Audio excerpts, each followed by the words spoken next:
Good evening, everyone. Welcome to Startup Grind Kolkata chapter. This is our fourth month.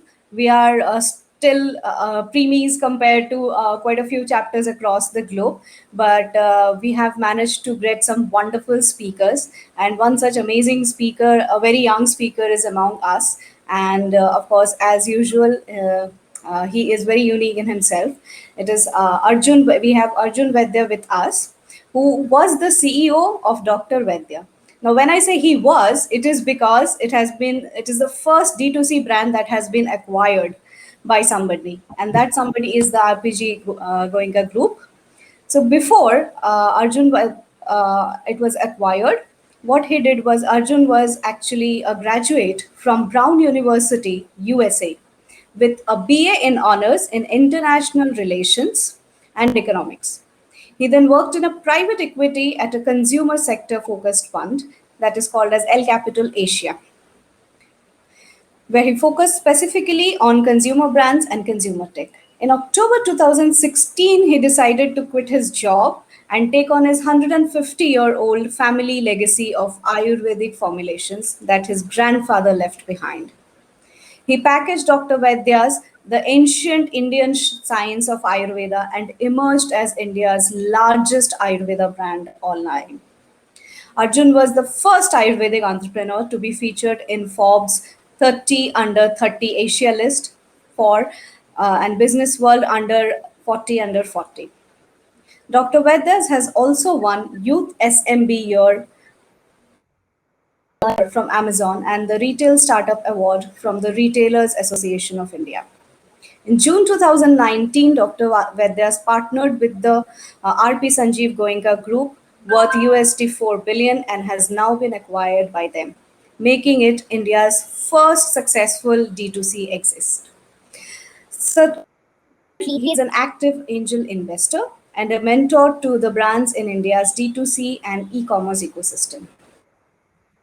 Of work, Arjun is an advisor to football-focused NGO called as Just for Kicks and is a global shaper and mentor at the Atal Innovation Mission. He is also a part of All India Management Association's Young Leaders Conference and a member of Brown University's Young Alumni Advisory.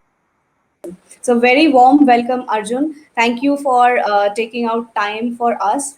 As you heard, we are just babies still trying to grow, and we, rely on wonderful entrepreneurs and investors and speakers like you to come to inspire us through your journey, through your story, what you did, how you did that made it very successful to help our forum of young startup entrepreneurs here.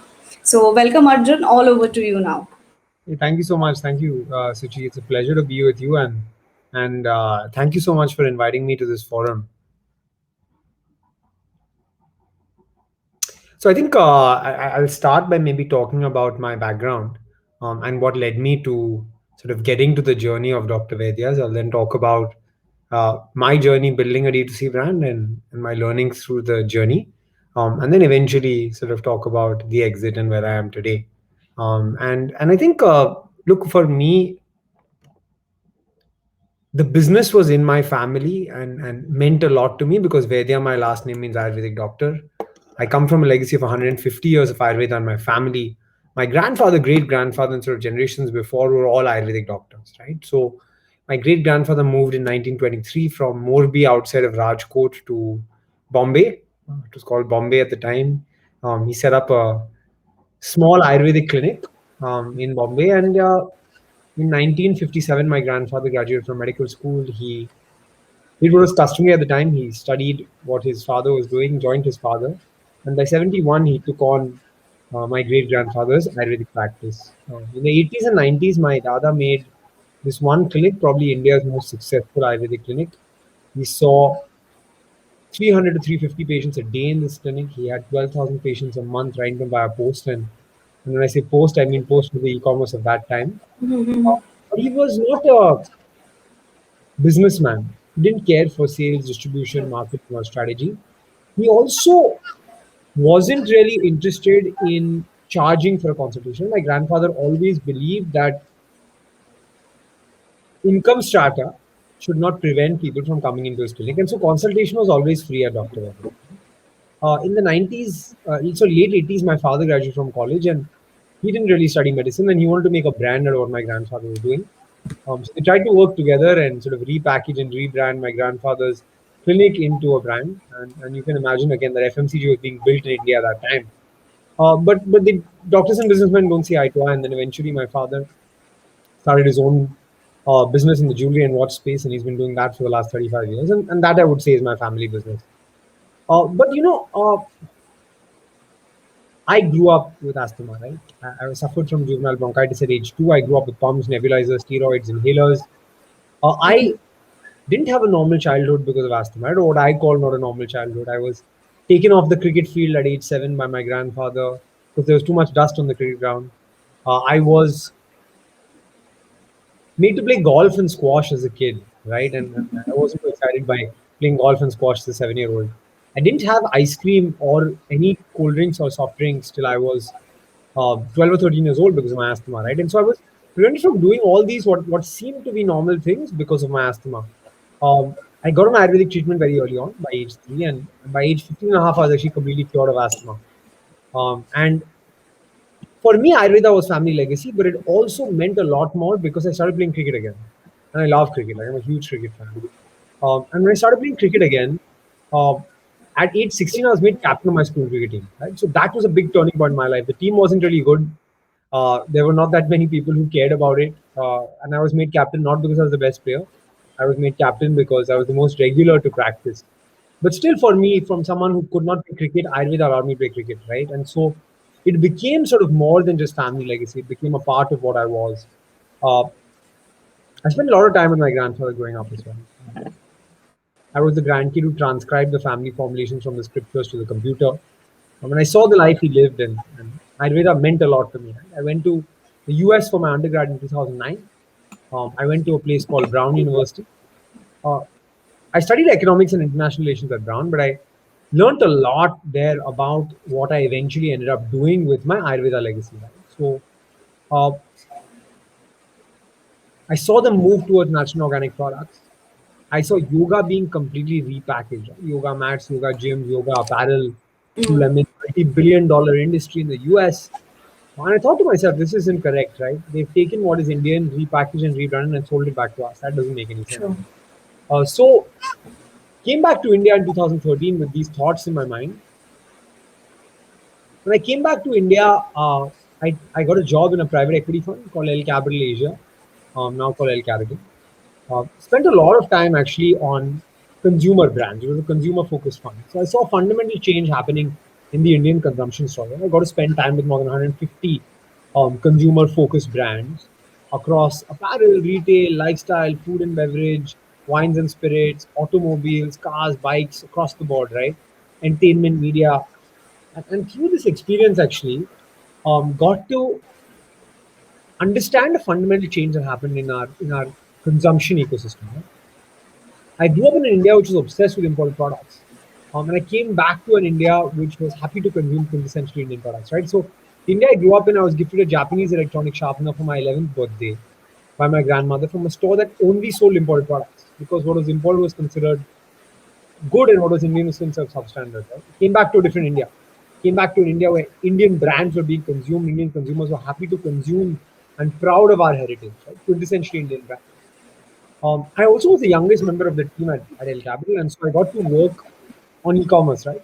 Because it was something the fund had not done in the US, in Europe, in China. And considering I was the youngest member, they said, hey, something's happening in India. Why don't you have a look at it and see what's going on, right? In my first week of work, I got to work on a company where I was asking the question, will Indians buy clothes online? The company was Myntra, right? So I got the amazing opportunity to work on amazing businesses like Myntra, Jabong, Pepperfry, Zivame, Bluestone, early on, 2013, 14, 15, right? And saw the evolution of the e-commerce landscape in India. I also saw the renaissance of Ayurveda, right? The Ministry of Ayush was created as a government change in 2014. Patanjali revolution was happening, and hundreds of thousands of customers like you, Suchi, became interested in Ayurveda. Unilever relaunched their brand Ayush. Uh, we also saw Colgate launch her toothpaste. And so all of these things, I think Ayurveda came back to the fore. Right? So from a macro perspective, all of this was happening. From a micro perspective, unfortunately, in 2016, my grandfather passed. And so we had this rich Ayurveda legacy. We had these formulations. I had a promise I'd made to him at some point in my life that I'd do something with his legacy. And so it just seemed like the right time. I was 24 and a half, and I just decided it's time to quit my job and take forward his legacy. I started a company named it after my dada, called it Dr. Vaidya, with the view that we want to make Ayurvedic products appealing and accessible to modern consumers.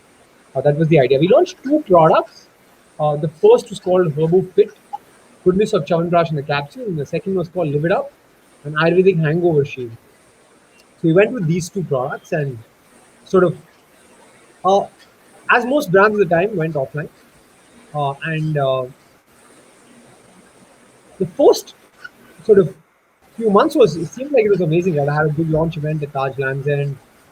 We had all of these products signed up through 6 distributors, 22 sales reps, and it's 10 lakh rupees worth of sales, right? And I thought it's amazing. The private equity analyst in me said 10 lakhs, 20 lakhs, 50 lakhs, 1 crore, 2 crores, 5 crores. Like, I'm on to something really big. Reality was I had built distributors, and that was just primary sale. That was sell out. But until distributors sold to retailers and retailers sold to customers, nothing was happening to me, and I wasn't getting paid. So really ended up sort of unfortunately getting 90 lakhs worth of the 10 lakhs of goods back. And that was the biggest, that was the first failure I'd seen in my life. I was a good student, went to a good college, got a good job out of college, and then I saw this failure and it seemed like the world was crashing down, right? And I eventually sort of did some reflection over that weekend and saw that offline Ayurveda was super competitive, right? Dabur, Umami, Patanjali, Baidyanath, Zandu, all of these brands were there. I didn't know offline myself, and I didn't have enough money to play the game against them, right? So that time I had to think of a pivot. My wife, who was my girlfriend at the time, she had worked at Goldman in the UK, and then she had come back and she was in the founding team at Nykaa. And she saw the proliferation of e-commerce in India. And that was really exciting, right? For her, uh, for for India in general. And she said, look, there's something happening online. We got to pivot and go online. So I convinced her to join the business. We got engaged, and she joined in mid 2017. And by late 2017, we realized we're going to be an online only brand. And So, D2C was Arjun, something. before you tell us a little more, what are the products that you started with? Because your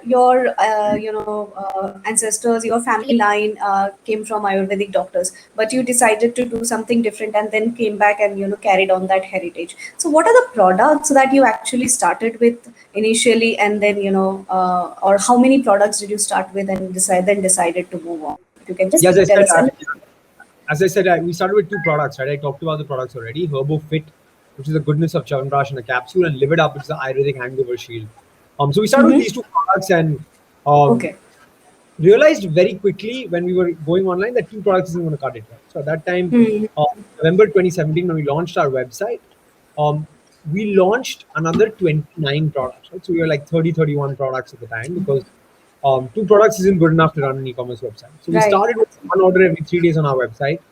Uh, what my grandfather offered as a free consultation offline, we added this free consultation online as well, and we kicked off our online journey. I remember at that time our website was doing one order every 3 days, right? And with a small core team, we learned Facebook, Google marketing, Shopify, website, tech, supply chain, logistics, social media, influencers, all of those things over here. And at that time in e-commerce, there wasn't much competition.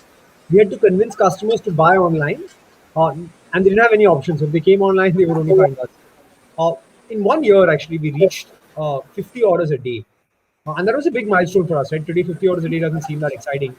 But at that time, 50 orders a day on a single brand website selling Ayurvedic products in November 2018 was a big deal. Right. And at 50 orders a day with the customer acquisition cost, which was 30% of average order value, we just started saying, hey, this is like totally scalable, and this is a business that makes sense. Like as an entrepreneur, you start smelling the business, you start smelling when things are going right, and we smelt it, and we said, look, this is hyper scalable. Let's go. Like let's really push this and grow this. So long story short, basically, sort of hyper scaled the business over 2 years, 100 times. Got up to 5,000 orders a day on our website. Launched 80 products, did 1.5 million orders fulfilled just on the website. And the exciting part actually was across 16,500 pin codes, right? So we went really deep in India. And the part of D2C is we built a pan India brand without having any offline presence in like 4 years, right? Which is very difficult in the offline space. We also listed across 30 marketplaces, became top sellers on Amazon, Flipkart, Snapdeal, ShopClues, NetMeds, MedLife, 1MG, PharmEasy. We were awarded across multiple platforms. But the real success, I would say, of Dr. Vaidya's was we were able to educate customers about the benefits of Ayurveda in a format that was appealing and accessible to them. And with this, actually capture the imagination of consumers. We launched some amazing products along the way, right? We launched the world's first Chavanprash in toffee form called Chakash because we saw that kids didn't, True. lo- didn't like having Chavanprash, but Chavanprash is really good for them. So how can we repackage Chavanprash in a format that's appealing to modern consumers? That was the idea and solve the problem, right? And through this, while a lot of brands struggled through COVID, COVID was an inflection point for us, right? Health and wellness Ayurveda got a huge bump.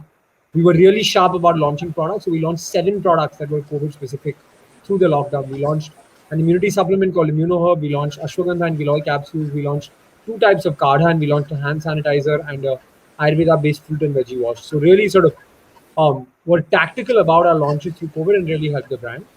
In June of 2019, we got RP Sanjeev Goenka Group on as strategic investors for the business. And by December of 2020, the business had hyperscaled and they made an offer to acquire the business. I think it's really tough for a founder to say goodbye, but Yeah. being in the private equity world and sort of having seen how difficult exits are in 4.5 years to get an acquisition offer from a multi-billion-dollar conglomerate, and we just sort of sat back and saw the value we are getting and accepted that value.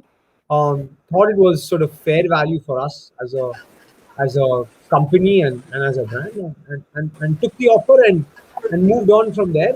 So hand over the business to them Jan, Feb, and March, and officially exited the business on March 8th. I think a lot of learnings from the D2C experience as well, and I'll talk about maybe my 3 main learnings. Right? The first is that you cannot build a company and get success on day one. Right? Failure is part and parcel of the journey, and grit and resilience are the 2 most important qualities of an entrepreneur as you push through your startup journey. So that's the first one. The second one I would say is, as a young entrepreneur, you try to do everything yourself. I wrote every piece of copy. I wrote all the brand packaging. I wanted to approve every creative before it went live. But you can't do it alone, right? And so you need to build a team that's strong and that can sort of take forward the message if you want to really hyperscale. And the last one is slightly more controversial as a view.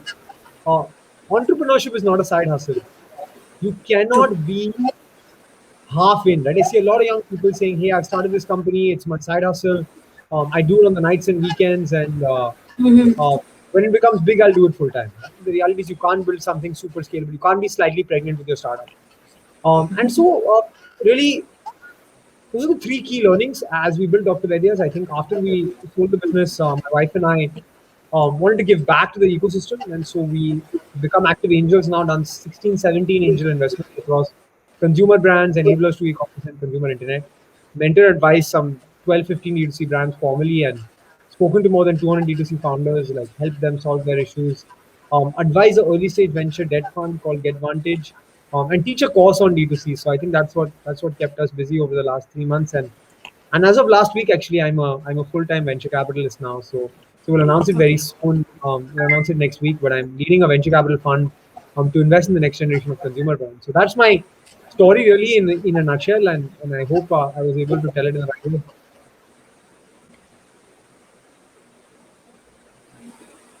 Uh, I lost you for the last few seconds. I couldn't hear. Yeah, so that's my story in a nutshell, and I hope you enjoyed listening to it. So I just have a couple of questions. So first is, as rightly said, of course, founders, for founders, startup, their enterprise is like their baby. You don't really want to starts thinking they're going to exit. So, especially in your case, since it's a traditional, there was another kind of emotions that was there. It was family, it was heritage, it was a age old relation to Dr. Vaidya's. What made you go 100% into it and think that yes, I am going, and then move on to something else? So it must have been a very That's tough right. decision, I understand. So It is a very tough decision. Right? Like I remember not. not sleeping the night before we told our team because I knew they would be shocked. And I think that uh, it's tough. But I think someone sort of uh, someone told me this, right? They said it's a very personal decision, and people, if there was someone else in your place, maybe they've done the same thing or maybe done it differently, but you can't say sort of who does what, right? And it eventually boils down to what you want to do. I think for me, Right. being in private equity, seeing how few and far between exits are, Mm-hmm. seeing a large group that would do very well with the brand and the value that we got in 4.5 years and to be able to exit a business before 30, I think very thankful to be able to see that outcome and be able to take a business through that. So I think that was the reason I did it, but maybe if you were in my place, you would have done something differently. But I think it's a very personal decision. Any exit. And as I talk with other founders who are looking to exit, I feel this. I hear the same thing from them as well, right? Because most founders now come to me and say, "Hey, should I exit? You think it's the right thing to do?" So I think from that perspective, it's very personal. Yeah, I think that actually makes it personal because some people decide not to exit, some people want to carry on, some people, feel that they want to move on to something more exciting, something more new, explore other avenues. Uh, Absolutely, absolutely. So, if I may ask, what happened to the team? So, are they still, was the team They taken very over much. as well by them? Yeah, So yeah. they are. Everyone stays the same. Everyone stays the same. The team is still there executing the business. The business is the Mhm. same. Products are the same. I use them on a daily basis. So nothing changes. Just that the Okay. management, the founders have changed, but pretty much that's it. So, as a venture capitalist, do you have any niche area that you are looking to focus, or you are open to, all ideas and then decide on a case to case basis, or you are trying to focus? Yeah. As I said, the niche is consumer, so it'll be consumer brands, e-commerce platforms, enablers to e-commerce, and consumer internet. Be consumer focused. So, any kind, so kinds of D2C businesses, not any in specific industry based as such. No. Okay, okay, okay, cool. So it was story actually, and I think storytelling is very important. We don't really want it to make very boring, and how it happened and exactly giving plan.